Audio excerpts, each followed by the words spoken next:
lights, are they coming too soon? Caught between red and the green, and you, I'm stuck in the blue.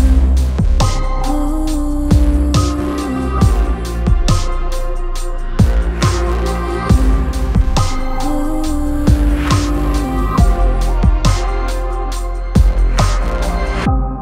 Value how I'm feeling. How do you have so much time? Been searching for a reason for why you'd love a chip design. Aren't you listening to me now? Screamed all my secrets, why don't you leave them?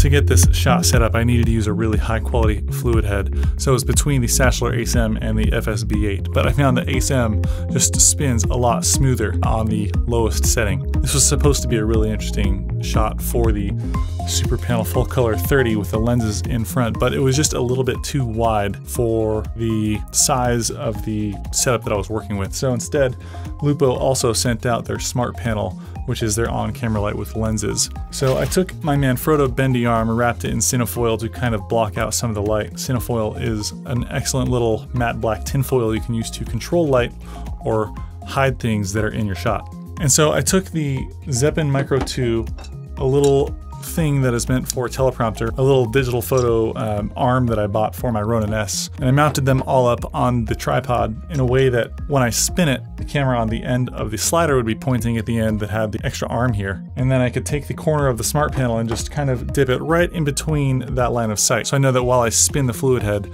it'll be exactly in the center axis point for a perfect little parallax spinning shot. So then I removed the magic arm from the side, then I tilted the fluid head down so gravity would pull it down at an even pace. This is the Zeapon Micro 2, and then just kind of spun it, watched it do its magic while I played with some of the colors from Lupo's amazing full color lights. This is supposed to be a review of Lupo's new Superpanel Full Color 30 that has lenses on it. In my favorite shots, I have the Full Color 30 mounted on top, facing down towards the Smart Panel, casting a nice teal or a nice dark blue onto the light as I spin the fluid head.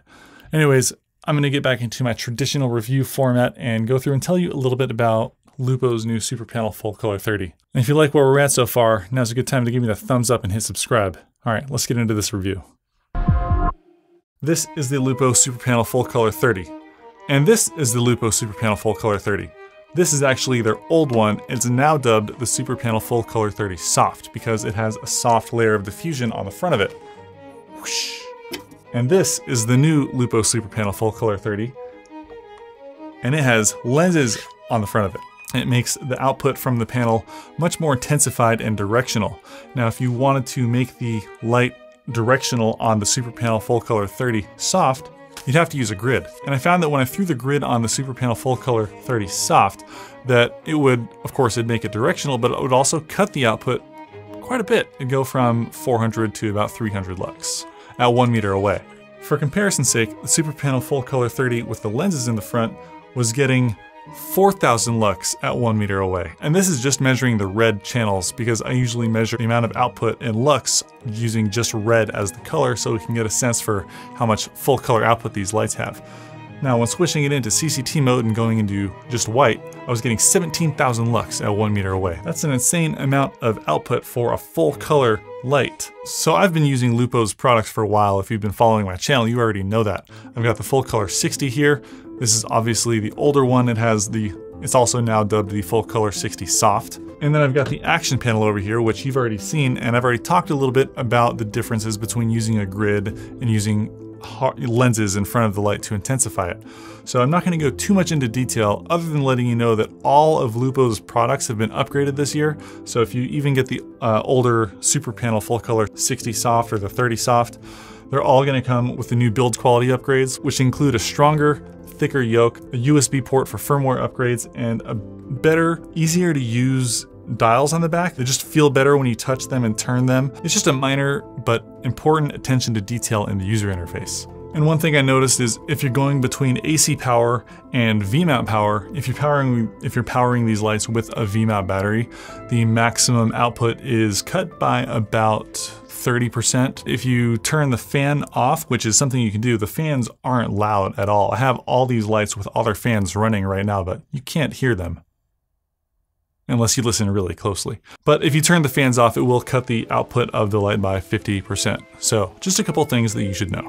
Beyond that, all the power accessories are still interchangeable between all of their primary lights, like the full color 30 and the full color 60. You can use the V-mount plates or the AC power supplies with either of the lights and switch them back and forth. And with the full color 60, you can also, it just uses 2 of them, so you can use 2 AC power supplies or 2 V-mount power bricks. For my full color 60, I am using the giant suitcase battery from D&O Lighting because it has 2 XLR outputs and it works great. But enough about the build quality, and we're not going to go into too much detail about features and modes this light has. They're pretty much the same as all the previous ones. It's just a hard light now, which is something that a lot of people have been looking for a long time, because getting a ton of throw from these panels has been a challenge for a lot of filmmakers for a long time. So enough talking about this light. Let's go do some stuff with it.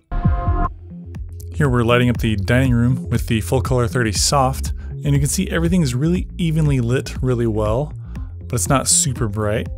But if we do the same thing with the full color 30 with the lenses in front, you can see just how much more intense that beam is, but it's at a 40-degree spread. And if we move it around a little bit, you can see how spotty it is. One advantage to using the lensed version is you can still buy accessories to diffuse the front of it with something like the Dot Choice Snap Grid. So you can still turn your hard panel into a soft panel, and that'll take care of those weird shadows you would get if you didn't have any diffusion. And of course, I have to give an honorable mention to their new Smart Panel, which is their little tiny on-camera light that is NPF battery powered, and it has all the lenses on the front, so it's really directional. You can really get a ton of output with these little things. And it's dual color. That's the Smart Panel. It is NPF battery powered or AC powered. You can plug it into the wall, or you can use NPF batteries. I like to use the NPF batteries because I really like to have things battery powered. If I could suggest one thing for these lights, it would be to add a remote control. That would be amazing. Turning them on and off from far away if you don't have a DMX controller can be, you know, you have to touch them.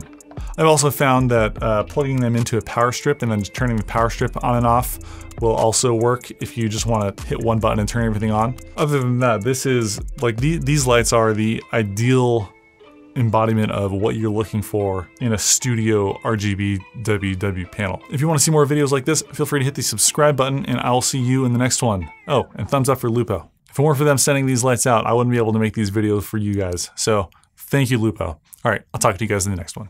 Peace.